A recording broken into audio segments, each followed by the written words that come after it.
আর ঋতব্রত বন্দ্যোপাধ্যায়ের নিশানায় অভিষেক। চার্টার্ড বিমানে যাতায়াত নিয়ে প্রশ্ন। দলের এই অবস্থায় চার্টার্ড বিমানে যাতায়াত সমর্থন নয় বলে মন্তব্য কুণালের। জবাব দিয়েছেন অভিষেকও। ওনার বাহন হচ্ছে আর কি চার্টার ফ্লাইট। খেয়াল পড়ছে না যে কবে উনি শেষ নর্মাল ফ্লাইটে চড়েছেন। 1.5 কোটি টাকা অ্যাভারেজে সব মিলিয়ে পার ডে লাগে। আজকে গিয়ে কাল যদি ফেরেন 3 কোটি টাকা। স্বাভাবিকভাবে এটা দিল্লির বাগডোগরার কষ্ট ওরকম এসে যায় 70 লাখ টাকা পার ডে। আমার একটা অনুষ্ঠানের কথা মনে আছে, হাসিমারা অব্দি চার্টার ফ্লাইট। হাসিমারা থেকে মানে মাঝের ডাবরি চা বাগান গাড়িতে খুব বেশি হলে 10 মিনিট লাগে। সেটাও আবার হচ্ছে একটা চপার। উনি মনে করেন হয়তো ওনার স্ট্যাটাস সিম্বলের জন্য জরুরি, কিন্তু একজন এমপি যে পরিমাণে টিকিট পান বিজনেস ক্লাসের, টিকিট শেষ করা যায় না। তো গোটা বিজনেস ক্লাসটা ভাড়া করে নিলেও অনেক কম পয়সায় হয়ে যায়, কিন্তু এই যে পার্টির টাকা, এটা তো ওনার ব্যক্তিগত টাকা নয়। এবং যা হিসেবপত্র পাওয়া যায় এই চার্টার ফ্লাইটের পেছনে কত টাকা পার্টির ফান্ড থেকে নেওয়া হচ্ছে সবাই জানে। তো এত বড় পরাজয়, কর্মীরা আক্রান্ত হচ্ছেন, মামলার খরচ, আমাদের এরকম অনেক এমএলএ আছেন সোনা বন্ধক দিয়ে কর্মীদের মামলার খরচ মেটাচ্ছে। সেই অবস্থায় এর আগেও গেছেন চার্টার্ড ফ্লাইটে গেছেন, এবারও চার্টার্ড ফ্লাইটে গেলেন। স্ট্যাটাস আর কিছু নেই, জনগণ সব স্ট্যাটাস স্ট্রিপ অফ করে নিয়েছে। এখন চার্টার্ড ফ্লাইট দিয়ে হয়তো স্ট্যাটাস বজায় রাখতে চাইছেন। বাহনে চেপে নারদের যেমন ঢেকি, তেমনি তিনিও ওনার ঢেকি চার্টার্ড ফ্লাইটে চেপে দিল্লি রওনা হয়েছেন, সঙ্গে জোকারটাও গেছে শুনছি। বিমান বা কোনো বিশেষ বিমান আমি বলতে পারবো না, কিন্তু পার্টির খরচা করে যদি কেউ বিমান ভাড়া করে গিয়ে থাকে তাহলে আমি কোনো মতে সেটা সমর্থন করছি না। কেউ চেনা তার বিমান ব্যবহার করতে দিয়েছে তাতেও কোনো নেই, কিন্তু পার্টির খরচা করে যদি কেউ চার্টার্ড বিমানে গিয়ে থাকে পার্টির এই অবস্থায়, তাহলে সেটা সমর্থন জাস্ট করি না।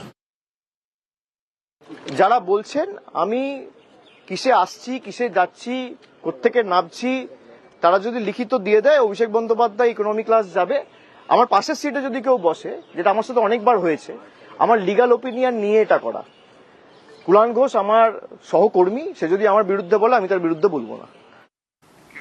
শিলিগুড়ির পুরসভার মেয়রের পদত্যাগ করলেন গৌতম দেব। পুর কমিশনারকে ইস্তফা পত্র গৌতমের। মেয়রের পদে ইস্তফা দিয়েই ছাড়লেন গাড়ি নিরাপত্তারক্ষী। 2027 ফেব্রুয়ারি পর্যন্ত শিলিগুড়ি পুরসভার মেয়াদ। ছন্দ পতনের জেরে পদত্যাগ দাবি গৌতম দেবের।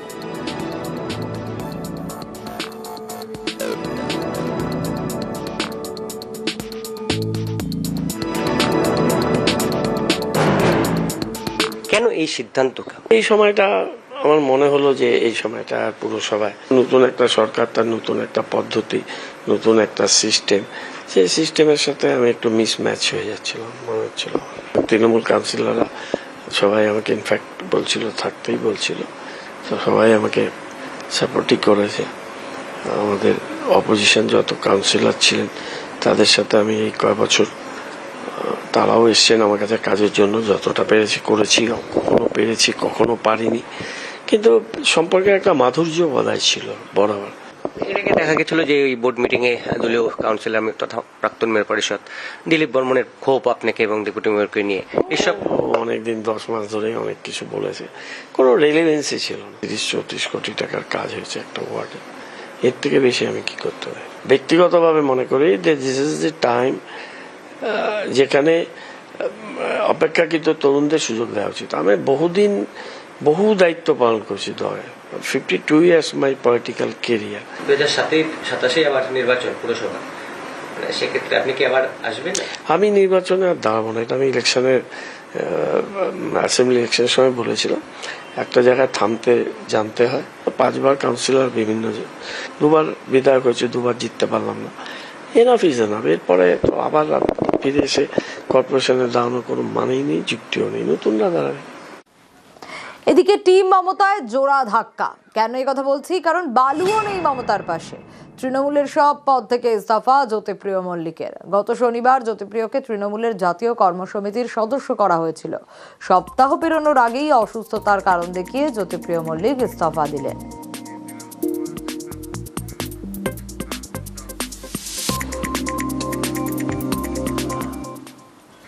আমাকে সিদ্ধান্ত একটাই কারণে নিতে হলো যে আমার শরীর খুব খারাপ। আমি এবার চেয়েছিলাম নিয়ারেস্ট একটা সিটে দাঁড়াতে, না পাওয়াতে পরবর্তীকালে দলের সিদ্ধান্ত যা সেটা আমি মানতে হবে আমাকে। দলের সিদ্ধান্ত নিয়ে সেখানে গেছি এবং আমার 350-এর উপর সুগার আর কিডনি চলে গেছে, যদি ডায়ালিসিস করে যদি বাঁচা যায়। এবং সেই জন্য আমি আমি দল ছাড়িনি, কিন্তু এই পদ থেকে আমি অব্যাহতি চেয়েছি। এখনো দিনই যাবো না, মমতা ব্যানার্জির পাশেই থাকবো, মমতা ব্যানার্জির সাথে থাকবো। আমার হয়তো অনেক অভিমানের পালা আছে এই অভিষেকের ওপর, কোনো অভিমান নেই দিদির কাছে। দিদি আমার কাছে এখনো। ও তৃণমূলের 3টি ব্যাংক অ্যাকাউন্ট ফ্রিজ। তৃণমূলের 3 ব্যাংক অ্যাকাউন্ট ফ্রিজ হওয়া, টিএমসির 3 অ্যাকাউন্টে 440 কোটি। আরও একবার জানাবো, তৃণমূলের 3টি ব্যাংক অ্যাকাউন্ট ফ্রিজ। তৃণমূলের 3 ব্যাংক অ্যাকাউন্ট ফ্রিজ হওয়া, টিএমসির 3 অ্যাকাউন্টে 440 কোটি। রাজ্য পুলিশের সাইবার সেলকে চিঠি ব্যাংকের। সাইবার সেলে অভিযোগ জানান বেসুরো বিধায়ক। টিএমসির অ্যাকাউন্ট ফ্রিজের আবেদন বেসুরো বিধায়কের সাইবার সেল চিঠি দেয় বেসরকারি ব্যাংকে। সাইবার সেলের চিঠি পেয়ে ব্যাংকের পদক্ষেপ, তৃণমূলের 3 ব্যাংক অ্যাকাউন্ট ফ্রিজ।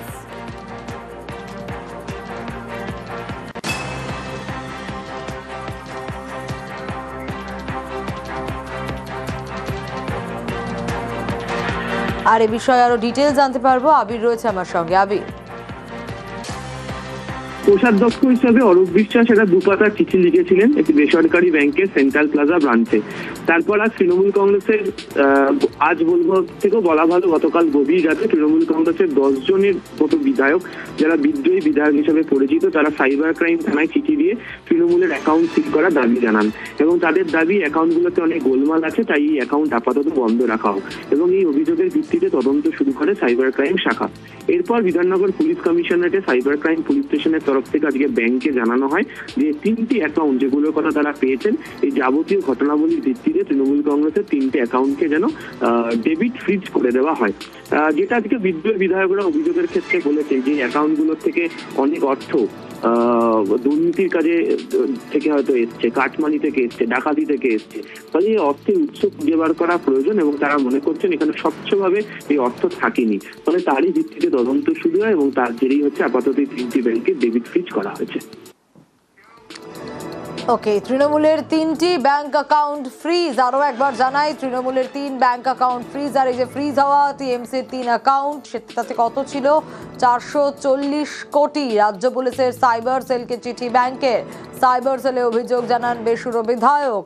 টিএমসির অ্যাকাউন্ট ফ্রিজের আবেদন বেসুরো বিধায়কের। সাইবার সেলে চিঠি দেয় বেসরকারি ব্যাংককে। সাইবার সেলের চিঠি পেয়ে ব্যাংকের এই পদক্ষেপ, তৃণমূলের 3 ব্যাংক অ্যাকাউন্ট ফ্রিজ করা হলো। এবং অরূপ বিশ্বাস, তিনি ট্রেজারার ছিলেন, তিনি এই বিষয়টি সবার নলেজে আনেন ব্যাংকে চিঠি দিয়ে। এবং এটা যখন আমাদেরও গোচরে আসে, এটা বোঝা যায় যে এই ব্যাংক অ্যাকাউন্টগুলিতে কিছু ট্রানজাকশন হয়ে যেতে পারে। এবং এখন যেই পরিস্থিতি, সেইখানে ট্রানজাকশন হওয়া উচিত নয়। সেই মর্মেই কিছু বিধায়করা তারা একটি কমপ্লেন করেন পুলিশের কাছে যে এইখানে যেই টাকা পয়সা রয়েছে তার বৈধতা এবং সেই টাকা পয়সা যেন এই মুহূর্তে কেউ কোনো ট্রানজাকশন না করতে পারে, সেই আবেদন জানিয়ে এই যে প্রিন্সিপাল অপোজিশন ব্লক, যেটা স্বীকৃত প্রিন্সিপাল অপোজিশন ব্লক, তার বিধায়করাই চিঠিটি দেন। চিঠি দেওয়ার পরে পুলিশ তার যথাযথ ব্যবস্থা নিয়েছেন। এখন এই পরিস্থিতিতে ওইখানে আবার কে কার নিজের উদ্দেশ্যে ট্রানজাকশন করে নেবে, সেইটাও তো খুব প্রশ্নের মুখে। যে সেখানে টাকা পয়সা যেগুলো ঢুকেছে তার সোর্স কি, সোর্স গুলো ঠিক আছে কিনা, এগুলো সবকিছু খতিয়ে দেখুক। আমরা চাই এর পূর্ণাঙ্গ তদন্ত হোক। হতে পারে এই টাকার সোর্স সঠিক নয়, প্রপার নয়, হতে পারে এর মধ্যে অবৈধ টাকা ঢুকেছে। তদন্তের বিষয়, তদন্তটা পূর্ণাঙ্গ তদন্ত সঠিকভাবে হোক, এটাই আমরা চাইছি। এই বিষয়ে এই মুহূর্তে দলের কিছু বলার নেই, কিন্তু আমার শুধু কৌতূহল আছে। গত 1 মাস আগের বিধানসভা নির্বাচনে যখন তারা প্রার্থী ছিলেন, ঋতব্রত বন্দ্যোপাধ্যায় এবং যারা এই বিষয়ে চিঠি দিয়েছেন, তাদের কাছে দলের তরফে কোনো অ্যাকাউন্ট থেকে টাকা নির্বাচনে সাহায্য বাবদ গেছিল কিনা? যাদের মনে হয় দলে দুর্নীতির টাকা আছে, তারা নিজেদের নির্বাচনে তৃণমূল কংগ্রেসের সেই অ্যাকাউন্ট থেকে আসা টাকা ব্যবহার করলেন কেন? যদি তারা সেই অ্যাকাউন্টের টাকা তাদের নির্বাচনে ব্যবহার করে থাকেন এবং সেই টাকা যদি দুর্নীতির টাকা হয়, তাহলে সেই অভিযোগে তাদের বিধায়ক পদ বাতিল হবে না কেন? নির্বাচনী বিধিতেই রয়েছে কোনো আপত্তিকর বা অবৈধ টাকা কোনো নির্বাচনে ব্যবহার হতে পারে না। সেটা যদি তারা তাদের নির্বাচনে কাজে লাগিয়ে থাকেন, অবিলম্বে সেই টাকাটা আগে ফেরত দিন অ্যাকাউন্টে, তারপর নীতিগতভাবে অভিযোগ করুন। অন্যথায় প্রমাণ হয়ে যাবে রাজনৈতিক উদ্দেশ্য সাধনে তৃণমূলের টিকিটে জিতে তৃণমূলের পিঠে ছুরি মারার জন্য তারা এইসব কাণ্ড করছেন।